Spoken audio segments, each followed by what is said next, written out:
दृष्टि और Naira the royal club के लिए निकल जाती है। आज दोनों RSR मैंशन से काफी टाइम बाद बाहर निकली थी, इसलिए दोनों काफी खुश थीं। रेखा जी और सावित्री काकी के होते हुए उन्हें बच्चों की टेंशन लेने की कोई जरूरत नहीं थी। बच्चे पूरा दिन हॉल में ही खेलते रहते थे। दृष्टि नायरा के साथ द रॉयल क्लब के एंट्रेंस से होते हुए अंदर चली गई थी। गार्ड्स ने भी इतनी महंगी और लग्जरी कार देखकर उन्हें नहीं रोका। नायरा ने कार पार्किंग में लगाई। उसके बाद दोनों द रॉयल क्लब के अंदर चले गए। द रॉयल क्लब अंदर से देखने में किसी रॉयल पैलेस से कम नहीं था। इसका इंटीरियर बहुत ही अलग तरीके से डिजाइन किया था। ऐसे लग रहा था मानो ये किसी राजा का महल हो। दीवारों पर गोल्डन कलर कराया हुआ था। उसमें बड़े बड़े झूमर लगे थे।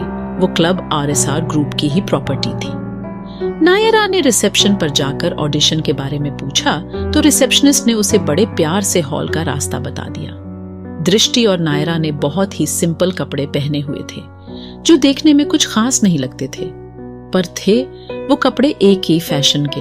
पर उन्हें देखकर उस रिसेप्शनिस्ट ने उनकी इंसल्ट नहीं की, क्योंकि दृष्टि और नायरा को पता था कि आज की दुनिया में सब कुछ पैसा ही है। अगर तुमने कुछ अच्छा और महंगा पहना है तो ही तुम्हारी वैल्यू होगी। मिडिल क्लास को तो आजकल कोई पूछता ही नहीं है। स्टैंडर्ड्स हाई है तो इज्जत मिलेगी, नहीं तो तुम्हें कोई पूछने वाला नहीं है। दृष्टि नायरा के साथ उस हॉल के लिए चली गई जहां ऑडिशन चल रहे थे। वहां पर 25 से 30 लड़कियां थीं जो ऑडिशन देने के लिए आई थीं। मेन लीड तो पहले से ही सिलेक्ट थी। अब बस सेकंड मेन लीड और छोटे मोटे साइड कैरेक्टर के लिए ही ऑडिशन हो रहे थे। जिस सीरीज के लिए ऑडिशन हो रहे थे उसका नाम था एजेंट ए मर्सनरी असैसिन। ये सीरीज एक एक्शन थ्रिलर ड्रामा पर बेस्ड है। जब नायरा और दृष्टि ने हॉल में कदम रखा तो सभी लड़कियां उन्हें देखकर हंस रही थीं, जैसे कि वो लड़कियां उनका मजाक उड़ा रही हो। इन सबकी दृष्टि और नायरा को आदत थी। एक 5 से 6 लड़कियों का ग्रुप वहां आपस में बातें कर रहे थे। एक लड़की ने कहा, जरा देखो तो इन्हें, इनके कपड़े देखकर तुम्हें नहीं लगता कि ये लड़कियां शायद गलत जगह आ गई है? एक लड़की बोली, ये तो मुझे कोई रोड साइडर लग रही है। अरे वो होते नहीं है जो फुटपाथ पर ही रहते हैं। उसकी बात सुनकर तो सब जोर से हंसने लगे, पर दृष्टि और नायरा ने उनकी बायों पर कोई रिएक्ट नहीं किया। उन्हें उन लड़कियों की बातों से कोई फर्क नहीं पड़ता था। धीरे धीरे ऑडिशन को 3 आवर्स हो गए थे। सब कैंडिडेट्स का नंबर आ गया था, पर किसी ने दृष्टि को नहीं बुलाया। अब सभी रिजल्ट का इंतजार कर रहे थे और उनका मजाक बना रहे थे। अंदर शशांक का ऑडिशन देखकर दिमाग खराब हो गया था। उन्होंने ऑडिशन के लिए एक सेट रेडी कर रखा था, जिसने कैरेक्टर को 20 फीट ऊपर से जंप लगाकर बड़ी फुर्ती से एक बच्चे को बचाना है, जिसके सिर पर एक आदमी ने गन ट्रिगर कर रखी है। पर शशांक को कोई भी इस रोल के लिए परफेक्ट नहीं लगा। तभी शशांक के साइड में खड़े असिस्टेंट के हाथों में पकड़ा हुआ फोन रिंग होने लगा। असिस्टेंट ने देखा उस पर विक्रम का कॉल था। उसने कांपते हाथों से शशांक को फोन पकड़ाते हुए कहा, सर, विक्रम जी का कॉल है। विक्रम का नाम सुनते ही उसके कान खड़े हो गए। शशांक को याद आया कि विक्रम ने रात को किसी दृष्टि नाम की लड़की के ऑडिशन के बारे में कहा। उसको ये बात याद ही नहीं रही। उसने कॉल रिसीव करके हकलाते हुए कहा, सर, अभी ऑडिशन चल ही रहा है, दृष्टि जी का नंबर आने ही वाला है। विक्रम ने ओके कहकर कॉल डिस्कनेक्ट कर दी। उसने जल्दी से एक ग्लास पानी पिया और असिस्टेंट से चिल्लाकर बोला, अब खड़े खड़े मेरा मुंह क्या देख रहे हो, जाओ और उस लड़की को बुला कर लाओ। ये सब तुम्हारी गलती है। मैंने तुम्हें उस लड़की के बारे में रात को ही बता दिया था। असिस्टेंट शशांक की डांट सुनकर जल्दी से वहां से भाग गया। शशांक के साइड में बैठे प्रोड्यूसर केशव और स्टोरी राइटर अतुल को कुछ समझ नहीं आया। उन्होंने एक दूसरे के साथ बहुत बार काम किया था, पर आज तक कभी शशांक को इतने गुस्से में नहीं देखा था। वो लड़कियां दृष्टि और नायरा के पास आ गईं और उन पर हंसते हुए बोली, देखो तो इनकी औकात भी है ऑडिशन देने की। पता नहीं यहाँ इनको एंट्री कैसे मिल गई। ऐसी चीप क्लास की लड़कियों को तो धक्के मारकर बाहर निकाल देना चाहिए। आ तो ऐसे गई जैसे कि डायरेक्टर शशांक इनका ऑडिशन लेने के लिए मरे जा रहे हैं। इनके कपड़े तो देखो जो बस स्टैंड के पास मिलते हैं। सस्ते से 200-200 रुपए में कितने ही खरीदो। नायरा को इतना सुनने की आदत नहीं थी। उसने उस लड़की को जवाब देते हुए कहा, अच्छा, तुम्हें बड़ा पता है कि चीप क्लास के सस्ते कपड़े बस स्टैंड के पास मिलते हैं और उनका प्राइस भी पता है। क्या तुम वहां से ही कपड़े खरीदती हो? अब ये मत कहना कि मैं बस से डेली आती जाती रहती हूँ, क्योंकि यहाँ तो तुम ऐसे दिखा रही हो जैसे तुम्हारे पास कितनी लग्जरी गाड़ियां हो। नायरा की बात सुनकर तो उस लड़की के तोते ही उड़ गए। उसकी हालत तो ऐसी हो गई थी, काटो तो खून नहीं। उसे नहीं पता था कि उसकी इतनी बुरी इंसल्ट होगी। सब लड़कियां एकदम चुप हो गई। उनकी हिम्मत ही नहीं हुई कुछ आगे बोलने की। पर एक लड़की दूर से खड़ी दृष्टि को घूरे जा रही थी। गुस्से में उसने अपनी दोनों हाथों की मुट्ठियां कस रखी थी। एक वर्कशॉप में से एक लड़के ने किसी को फोन लगाया। दूसरी तरफ से कॉल रिसीव होने पर एक भारी भरकम सी आवाज सुनाई दी। उस लड़के ने कहा, भाई काम हो गया, टेस्टिंग सक्सेसफुल रही। दूसरी तरफ से हंसते हुए आवाज आई, कांग्रेट्स, आज तुमने अपना ड्रीम प्रोजेक्ट पूरा कर ही लिया। फोन करने वाला लड़का और कोई नहीं बल्कि रोहन, ऑटोमोबाइल इंजीनियर ही था। उसने रुद्र को कॉल करी थी। आज उसकी आंखों में आंसू थे। उसे अपने ऊपर भरोसा नहीं हो रहा था कि उसने वो कर दिखाया था। वो पिछले 1 साल 3 मंथ से उस प्रोजेक्ट पर लगा हुआ था। रोहन पहले से दुबला पतला हो गया था। उसे अपने खाने पीने का ध्यान ही नहीं रहा था। इतने दिनों से वो बाहर ही नहीं निकला था। वो तो बाहर की दुनिया से बिल्कुल अलग ही हो गया था। उसे नहीं पता था कि दुनिया में क्या चल रहा है। रुद्र ने उससे कहा कि अब तुम रेडी हो जाओ, मैं तुम्हें लेने के लिए किसी को भेजता हूँ। जी भाई, रोहन ने कहा। आज उसकी आवाज में एक अलग ही जोश था। रुद्र ने विक्रम को कॉल करके उसे रोहन को RSR मेंशन में लाने के लिए कहा। तो रॉयल क्लब में दृष्टि नायरा की बातों को सुनकर मुस्कुरा रही थी। अब उस लड़की से अपनी इंसल्ट सहन नहीं हुई। वो नायरा को थप्पड़ लगाने ही वाली थी कि तभी वहां किसी के जल्दी जल्दी आते कदमों की आवाज उन सभी को सुनाई दी। ये असिस्टेंट मोहन था। उसने हॉल में चिल्लाकर कहा, मिस दृष्टि। दृष्टि ने अपना नाम सुनकर अपना हाथ खड़ा कर लिया। असिस्टेंट दृष्टि के पास आकर बहुत ही प्यार से बोला, सॉरी मिस दृष्टि, आपको इतना वेट करना पड़ा। असिस्टेंट के मुंह से सॉरी सुनते ही तो वहां सभी के हैरानी से मुंह खुले के खुले रह गए। मोहन ने दृष्टि से कहा, मिस शशांक सर ने आपको ऑडिशन के लिए बुलाया है। ये सुनकर तो उन लड़कियों को ऐसा लगा जैसे उनके सिर पर किसी ने बॉम्ब गिरा दिया हो। क्या अभी थोड़ी देर पहले उन्होंने ये नहीं सुना था कि ऑडिशन खत्म हो गए हैं? और उन सभी को पता था कि शशांक सर ने एक बार ऑडिशन लेना बंद कर दिया तो उसके बाद कोई कितना ही पावरफुल आदमी ही क्यों ना हो, वो किसी की बात नहीं मानते थे। कौन थी वो लड़की जो गुस्से से दृष्टि को घूरे जा रही थी? क्या दृष्टि ऑडिशन में सिलेक्ट हो पाएगी? आखिर रोहन ने कौन सा ड्रीम प्रोजेक्ट कंप्लीट किया था? रुद्र ने रोहन को RSR मेंशन क्यों बुलाया था? आगे जानने के लिए जुड़े रहिए हमसे billionaire CEO secret wife season 2 novel writer के साथ। Please guys follow my YouTube channel और give likes and comments on my story. Assistant Mohan Drishti को अपने साथ लेकर चला गया। वो लड़कियां तो दृष्टि को मोहन के साथ जाते हुए आंखें फाड़ फाड़ कर देखे ही जा रही थी। नायरा ने उन लड़कियों से कहा, अब बोलो किसकी औकात नहीं है ऑडिशन देने की? जिस लड़की की नायरा ने अभी कुछ देर पहले ही इंसल्ट की थी, उसने नायरा को थप्पड़ मारने के लिए हाथ उठाया ही था कि नायरा ने उसका हाथ बीच में ही पकड़ लिया और दूसरी तरफ छिटक दिया।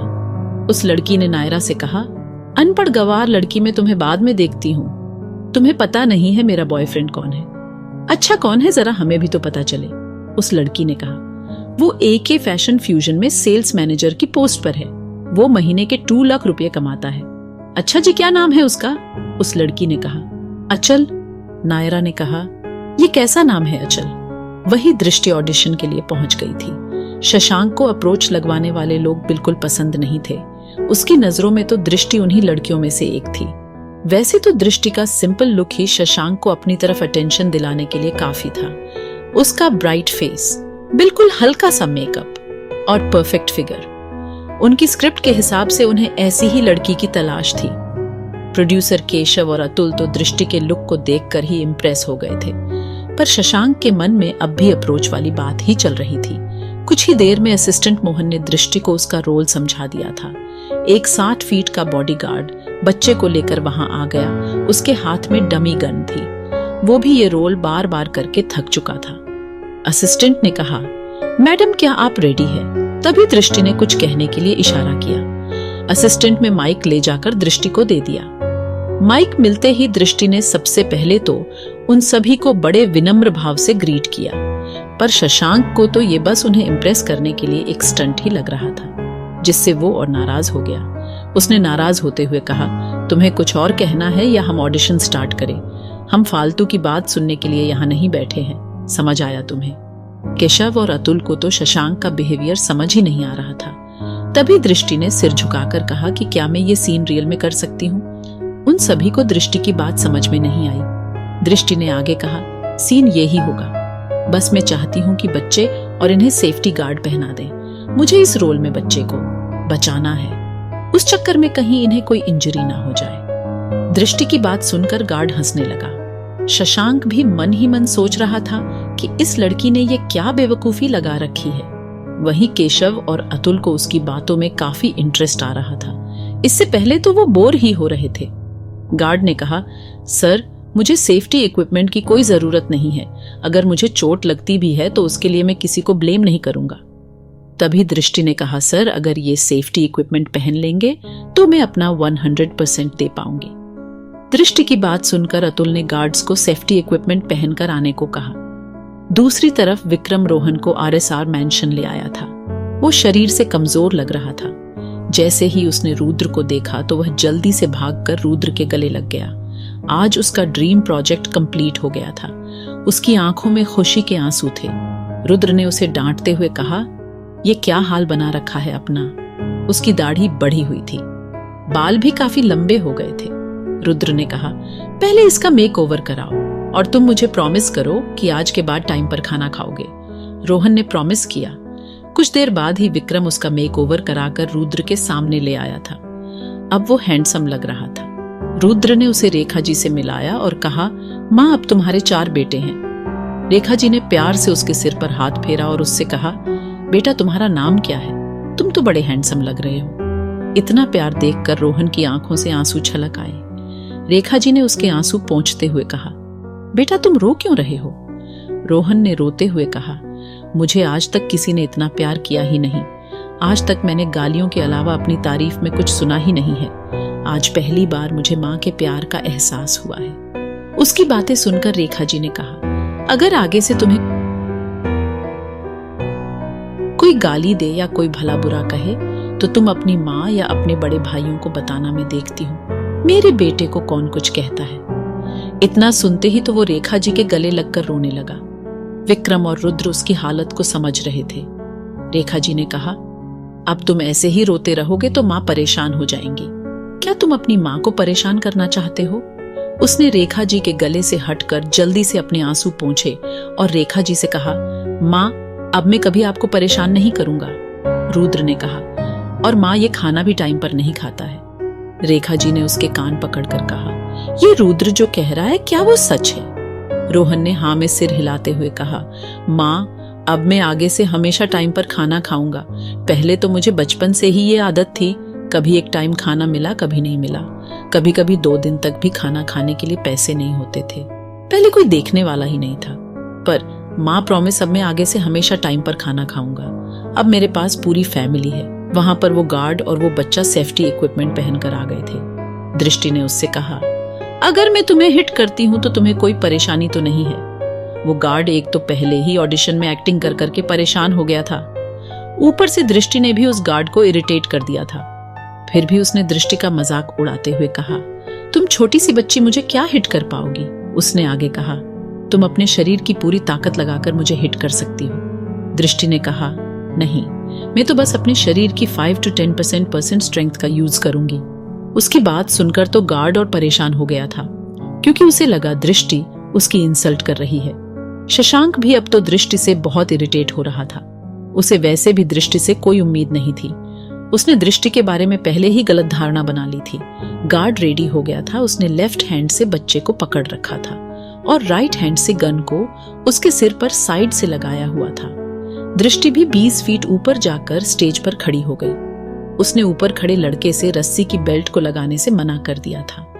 वो बिना किसी स्पॉट के जंप करने के लिए कहा। उसने उस लड़के से कहा, मुझे स्पॉट की जरूरत नहीं है, मैंने डायरेक्टर सर से बात कर ली है। उसके झूठ को उस लड़के ने सच मान लिया और माइक पर लाइव कैमरा एक्शन बोलकर दृष्टि को परमिशन दे दी। क्या होगा जब दृष्टि बिना स्पॉट के ही जंप करेगी? क्या उसे कोई सीरियस इंजरी तो नहीं हो जाएगी?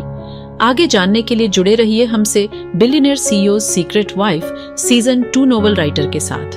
Please guys follow my YouTube channel और give likes and comments on my story billionaire CEO secret wife season 2। Drishti के झूठ को उस लड़के ने सच मान लिया और माइक पर लाइव कैमरा एक्शन बोलकर दृष्टि को परमिशन दे दी। उस स्पॉट बॉय की आवाज सुनकर सभी दंग रह गए। उन्हें दिखाई दे रहा था कि दृष्टि ने कोई स्पॉट बेल्ट नहीं लगाई है। उन्हें समझते देर नहीं लगी कि दृष्टि बिना किसी स्पॉट के ही जंप करने वाली है। उनके पास उसे रोकने का भी समय नहीं था। दृष्टि को भी पता था कि वो सभी उसे बिना किसी स्पॉट के जंप करने की परमिशन नहीं देते। दृष्टि ने भी एक्शन सुनते ही स्पीड में दौड़ना शुरू कर दिया। उसको इतनी स्पीड में दौड़ता देख शशांक ने चिल्लाकर कहा, ये लड़की क्या करने की कोशिश कर रही है। दृष्टि को देखकर लग रहा था कि जैसे वो कोई एक्शन मूवी देख रहे हो। अतुल ने एग्जिटेड होते हुए कहा, रुको शशांक, वो लाइव एक्शन करने वाली है। अगर ये लाइव एक्शन सक्सेसफुल रहा तो हमारी सीरीज को ब्लॉकबस्टर्स होने से कोई नहीं रोक सकता। देखो उसकी स्पीड बढ़ती जा रही है। अब सभी का ध्यान सिर्फ दृष्टि पर था। दृष्टि ने दौड़ते हुए अपनी स्पीड बढ़ा दी और किनारे पर आते ही उसने जंप लगा दी। वो हवा में ही और 4 फीट ऊपर उछल गई। अब तो उसे देखकर शशांक के भी तोते उड़ गए। केशव और अतुल तो अपनी टेबल के ऊपर ही खड़े हो गए। दृष्टि ने तो 3 बार राउंड हवा में ही स्टंट किया और सीधा उस गार्ड के आगे जंप किया। उसने इतनी फुर्ती से गार्ड का लेफ्ट हैंड पकड़कर उस बच्चे को उसके हाथों से छुड़ाया और उसके दोनों हाथ पकड़कर अपने पैरों से जोर लगाकर ऊपर की तरफ जंप किया और वापस नीचे गिरते हुए अपनी एक टांग से उसकी छाती पर गोल घूमते हुए वार किया, जिससे वो गार्ड 15 से 20 फुट दूर जाकर गिरा। उसकी आंखों में हैरानी देखी जा सकती थी। डायरेक्टर शशांक की तो आंखें ही बाहर आ गई। उसने अपनी लाइफ में आज तक ऐसा एक्शन सीन नहीं देखा था। उसके मुंह से आवाज नहीं निकल रही थी। उसने पहली बार फील किया था कि कोई स्टंट इतना डेंजर भी हो सकता है, जिसने उसे अंदर तक हिला के रख दिया था। केशव और अतुल ने तो ये एक्शन सीन फुल एंजॉय किया था। उसने तो इस सीन को ही एडिट करके सीरीज में डालने का सोच लिया था। उन दोनों ने शशांक से कहा, ये हीरा कहां से लाया? इसके सामने तो मेन लीड एक्ट्रेस भी फीकी है। अब मुझे स्टोरी के हिसाब से एक्ट्रेस नहीं, बल्कि इस एक्ट्रेस के हिसाब से ये स्टोरी चेंज करनी पड़ेगी। और देखना शशांक, अब हमारी ये सीरीज सारे रिकॉर्ड तोड़ने वाली है। अब यही हमारी लीड एक्ट्रेस होगी और कोई सेकंड लीड एक्ट्रेस की इस सीरीज में जरूरत नहीं है। तुम्हारा क्या कहना है दोस्तों? केशव और शशांक ने भी हाँ में सिर हिला दिया। केशव ने कहा, हम दीप्ति को कैसे समझाएंगे? शशांक ने कहा, उससे कहेंगे कि हम अभी ये सीरीज पोस्टपोन कर रहे हैं। वैसे भी हमने अभी तक इस सीरीज के बारे में कुछ नहीं बताया है। उसने आगे कहा, वैसे भी इसके आगे कोई और एक्ट्रेस टिक ही नहीं पाएगी। वो आपस में बात कर रहे थे और वहां पड़े गार्ड के कानों में तो एक ही बात गूंज रही थी कि मैं सिर्फ अपनी स्ट्रेंथ का 5 to 10% ही यूज करूंगी। उसे तो भरोसा ही नहीं हो रहा था कि एक पतली दुबली लड़की में इतनी स्ट्रेंथ कैसे हो सकती है। वो अभी अपनी सोच में ही डूबा हुआ था कि तभी दृष्टि चलकर गार्ड के पास आई। उसने गार्ड को उठाने के लिए हाथ बढ़ाया। गार्ड ने सिर झुकाकर कहा, सॉरी मैडम, जो मैंने आपका मजाक उड़ाया, और थैंक यू मुझे सेफ्टी इक्विपमेंट की सलाह देने के लिए। नहीं तो शायद मैं आज अपने पैरों पे नहीं खड़ा होता। उन तीनों ने दृष्टि के पास जाकर उससे कहा, you are selected but not for second lead role. ये बात सुनकर दृष्टि के चेहरे पर उदासी छा गई। उन तीनों ने भी उस उदासी को नोटिस कर लिया। तभी शशांक ने कहा, अरे उदास होने की जरूरत नहीं है। हमारा कहने का मतलब था कि तुम्हें लीड रोल के लिए सिलेक्ट किया है। लीड रोल का सुनकर तो दृष्टि की खुशी का ठिकाना ही नहीं था। दृष्टि ने कहा, थैंक यू सर इस अपॉर्चुनिटी के लिए। शशांक ने कहा, तुम इसकी हकदार हो। तुमने इस रोल को अपनी मेहनत से हासिल किया है। मोहन तुम्हें तुम्हारा सारा स्केड्यूल मैसेज कर देगा और एड्रेस भी सेंड कर देगा। तुम्हें और कोई भी शूटिंग से रिलेटेड परेशानी हो तो तुम मोहन को कांटेक्ट कर सकती हो। इसके बाद वो बाहर चली जाती है।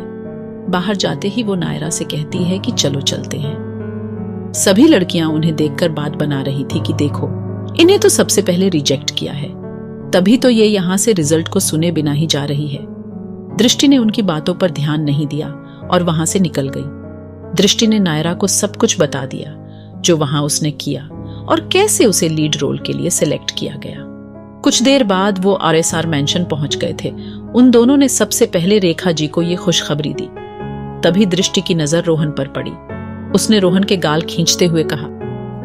बड़ी जल्दी याद आई हमारी, रोहन ने कहा। सॉरी भाभी, मैं थोड़ा बिजी था और कांग्रेट्स आपको लीड रोल मिलने के लिए। नायरा ने कहा, हमारा एक और देवर भी है और हमें पता ही नहीं है। दृष्टि ने नायरा से कहा, ये रोहन है। रोहन ने भी नायरा को ग्रीट किया। रोहन ने दृष्टि से कहा, भाभी मैं भी आपको एक गुड न्यूज देना चाहता हूँ। भाभी, आपको मैंने अपने ड्रीम प्रोजेक्ट के बारे में बताया था। दृष्टि ने हाँ में सिर हिला दिया। आगे रोहन ने कहा, मेरा वो प्रोजेक्ट कंप्लीट हो गया। दृष्टि ने कहा, ये तो बहुत खुशी की बात है। नायरा ने कहा, अरे मुझे भी तो कुछ बताओ अपने ड्रीम प्रोजेक्ट के बारे में। मुझे लगता है तुम अपनी दृष्टि भाभी को ही पसंद करते हो, शायद मैं तुम्हें अच्छी नहीं लगी। रोहन ने गिल्टी फील करते हुए कहा, नहीं भाभी, ऐसी बात नहीं है, आप दोनों ही मेरे लिए बराबर हो। नायरा तो बस उसकी टांग खिंच रही थी। रोहन को सीरियस देख नायरा ने मुस्कुराते हुए कहा, अरे परेशान मत हो, मैं तो मजाक कर रही थी। क्या तुम भी छोटी छोटी बातों पर सीरियस हो जाते हो? वही सिंघानिया मेंशन में सिंघानिया डर से कांप रहा था। उसके सिर से पसीना बह रहा था। वो फोन पर किसी से बात कर रहा था। उसने कहा, लीडर मुझे पता लग गया कि वो मेंशन किसका है। आपको भी पता लग गया तो आपके पैरों के नीचे से जमीन खिसक जाएगी। लीडर, जिस बात का डर था वो ही हुआ। लीडर ने कहा, तुम बातें घुमाना बंद करो, साफ साफ बताओ क्या बात है। आप जल्दी से जल्दी ये शहर छोड़ दो, मैं भी ये देश छोड़कर जा रहा हूँ। आखिर ऐसा क्या पता चला था सिंघानिया को? क्या उसे मेंशन के ओनर का पता चल गया था? आखिर सिंघानिया देश छोड़कर क्यों जा रहा था? अगर इस राज के बारे में जानना है तो लाइक और शेयर जरूर करें। आगे जानने के लिए जुड़े रहिए हमसे billionaire CEO secret wife season 2 novel writer के साथ। Please guys follow my YouTube channel और give likes and comments on my story billionaire CEO secret wife season 2। Singhania ने कहा, लीडर मुझे पता लग गया कि वो मेंशन किसका है। आपको भी पता लग गया तो आपके पैरों के नीचे से जमीन खिसक जाएगी। लीडर, जिस बात का डर था वो ही हुआ। लीडर ने कहा, तुम बातें घुमाना बंद करो, साफ साफ बताओ क्या बात है। आप जल्दी से जल्दी ये देश छोड़ दो, मैं भी ये देश छोड़कर जा रहा हूँ। लीडर ने गुस्से में कहा, कौन है उस मेंशन का ओनर? सिंघानिया ने कांपती आवाज में कहा, लीडर, उस मेंशन का ओनर कोई और नहीं बल्कि RSR ही है। RSR का नाम सुनते ही लीडर के हाथों से फोन छूटकर गिर गया। उसके पैर कांपने लगे। अब उसकी हिम्मत नहीं हो रही थी कि वो दोबारा फोन को अपने कान पर लगा सके। इस लीडर का नाम था विनोद राणा। विनोद ने कांपते हाथों से जमीन पर से फोन उठाया और कहा, रवि तुम श्योर हो ना? रवि सिंघानिया ने कहा, लीडर मैं 100% श्योर हूं। विनोद ने कहा, यहां से चलने की तैयारी करो। लीडर, हम उन्हें क्या जवाब देंगे? उनके सामने तुम एक बार बस RSR का नाम ले देना। वहीं द रॉयल क्लब में सभी को ऑडिशन का रिजल्ट अनाउंस कर दिया था। कुछ लड़कियों को साइड रोल के लिए सिलेक्ट किया गया था। उनके वो लड़की भी थी जिसने नायरा और दृष्टि की इंसल्ट करने की कोशिश की थी। जो लड़की दृष्टि को दूर से घूर रही थी वो जितेंद्र शाह और रचना की बेटी ज्योति थी। वो यहाँ सेकंड लीड रोल के लिए ऑडिशन देने आई थी। ज्योति ने इससे पहले टी-ड्रामा सीरीज में काम किया था और लास्ट सीरीज में तो उसने लीड रोल का किरदार निभाया था, जिससे उसकी पॉपुलैरिटी बढ़ गई थी। दृष्टि के जाने के बाद उसने मास्क हटा लिया था। उसे शो ऑफ करना पसंद था। मास्क हटा लिया सभी लड़कियों ने उसे पहचान लिया था। एक ने कहा, देखो वो तो ज्योति शाह है। क्या ये भी सेकंड लीड रोल के लिए आई है? ये रोल तो पक्का इन्हें ही मिलने वाला है। चारों तरफ से उसे उन लड़कियों ने घेर लिया था। हर तरफ से आवाज आने लगी, ज्योति मैडम एक फोटो प्लीज, ज्योति मैडम एक सेल्फी, मैडम मेरा भाई आपका बहुत बड़ा फैन है, ज्योति मैडम 1 ऑटोग्राफ प्लीज। ज्योति ने उन सभी को ऑटोग्राफ्ड सेल्फीज दी। कुछ ही टाइम बाद रिजल्ट अनाउंस हो गया। ज्योति तो खुश हो रही थी कि ये सेकंड लीड रोल तो उसे ही मिलेगा, पर ऐसा कुछ नहीं हुआ। एक बार तो उसे शक हुआ कहीं उस दृष्टि को तो ये रोल नहीं मिल गया। इसलिए ये कंफर्म करने के लिए उसने असिस्टेंट मोहन से पूछा कि किसी और को सेकंड लीड रोल तो नहीं मिल गया। मोहन ने कहा, मिस ज्योति वो लीड रोल किसी को नहीं मिला। अभी सेकंड लीड रोल को फिलहाल के लिए होल्ड पर रखा है।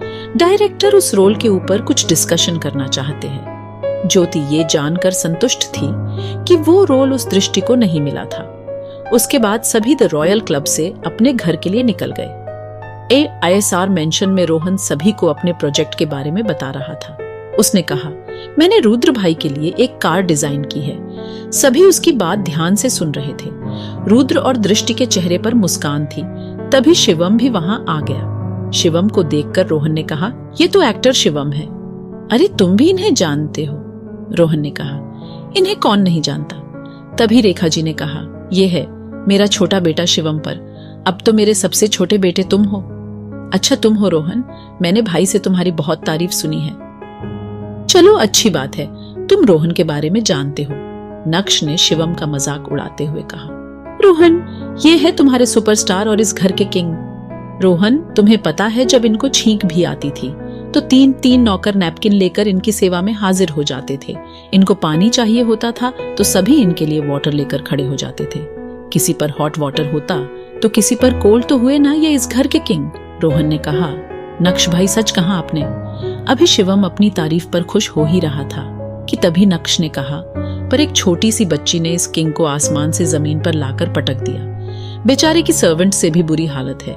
नक्श की बात सुनकर सब जोर जोर से हंस पड़े, पर रोहन को कुछ समझ नहीं आया। रोहन ने कहा, नक्श भाई मैं कुछ समझा नहीं। नक्श ने कहा, आज जनाब पूरे 5 मिनट्स लेट है। अभी कुछ देर पहले तुमने बेल की आवाज सुनी थी ना? रोहन ने हाँ में सिर हिलाया। और तो और 5 मिनट्स इन्होंने यहाँ खराब कर दिए। अब तुम तमाशा देखना। शिवम ने नक्श की बात सुनकर घड़ी में टाइम देखा। उसकी तो हालत खराब हो गई।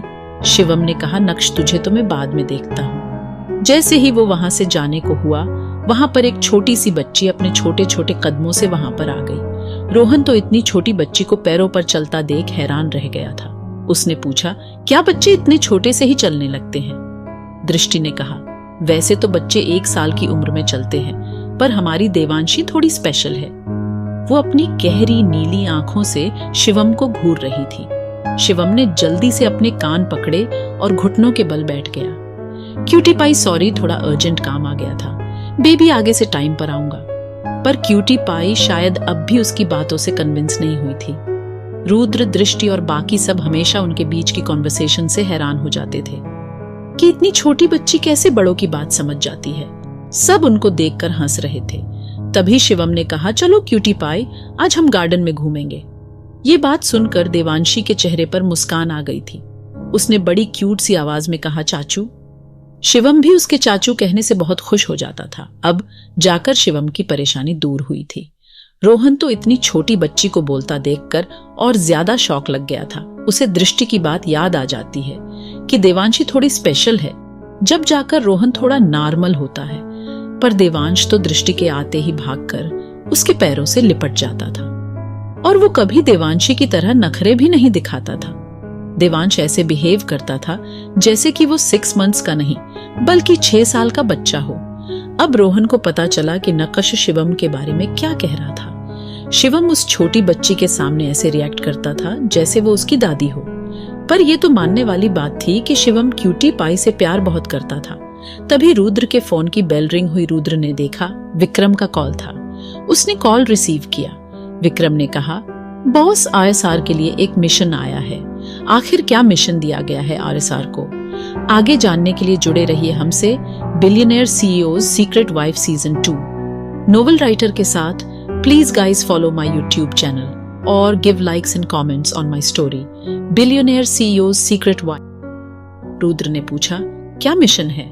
बॉस, अर्जुन राणा की कॉल आई थी। अर्जुन राणा मिनिस्ट्री में चेयरमैन पद पर था। विक्रम ने आगे कहा, बॉस, आज रात को 3 बजे एक काफी बड़ा ड्रग्स का कंसाइनमेंट हमारे देश में मुंबई पोर्ट के थ्रू एंटर करने वाला है। रुद्र ने कहा, अच्छा, और ये टिप किसने दी है? विक्रम ने कहा, बॉस, मिस डार्क बटरफ्लाई ने। ये बोलते हुए विक्रम की आवाज में एक अलग ही जोश था।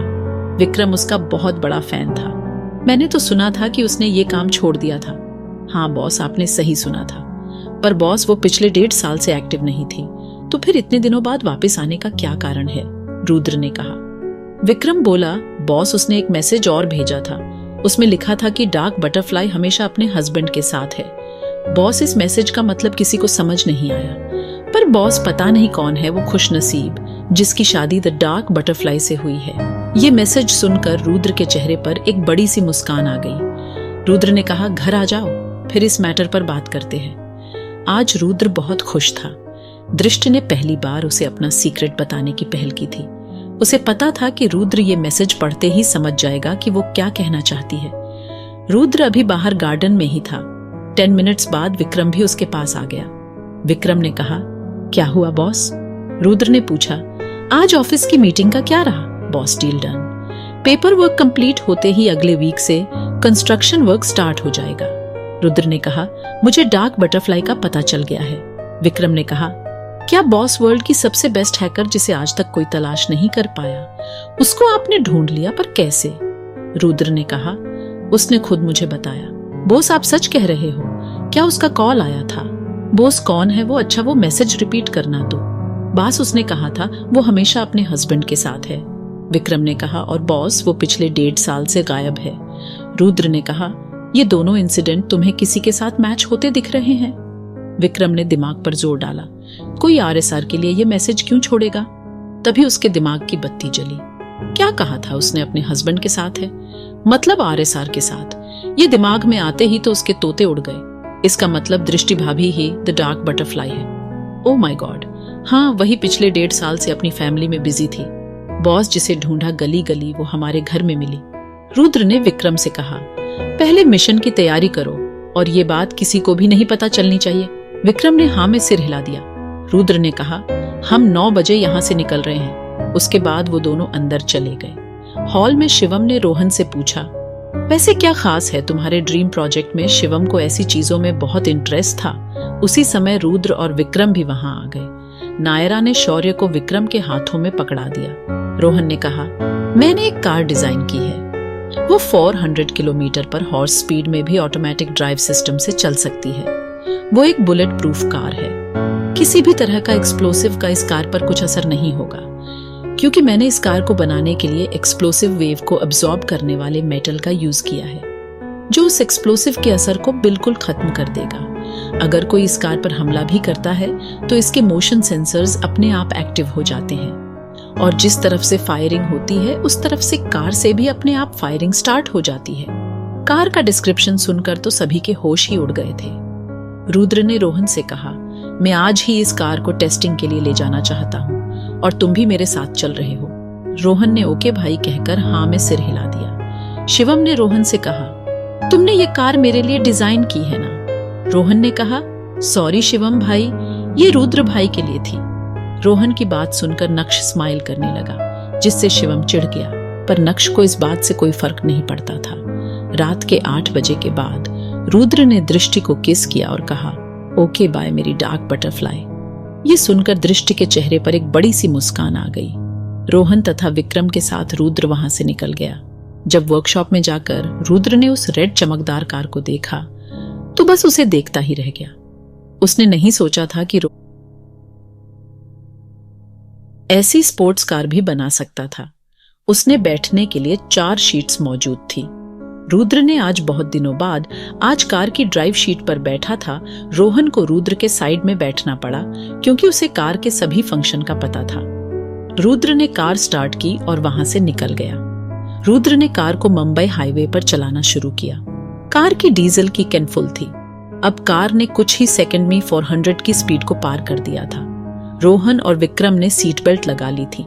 रुद्र ने 5 आवर्स में डिस्टेंस कवर कर लिया था।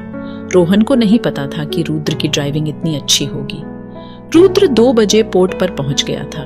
उसने कार को सेफ जगह पर पार्क किया। रुद्र ब्लैक मास्क पहनकर कार से बाहर निकला। उसने रोहन और विक्रम को कार में ही रहने को कहा और वहां से अकेले ही निकल गया।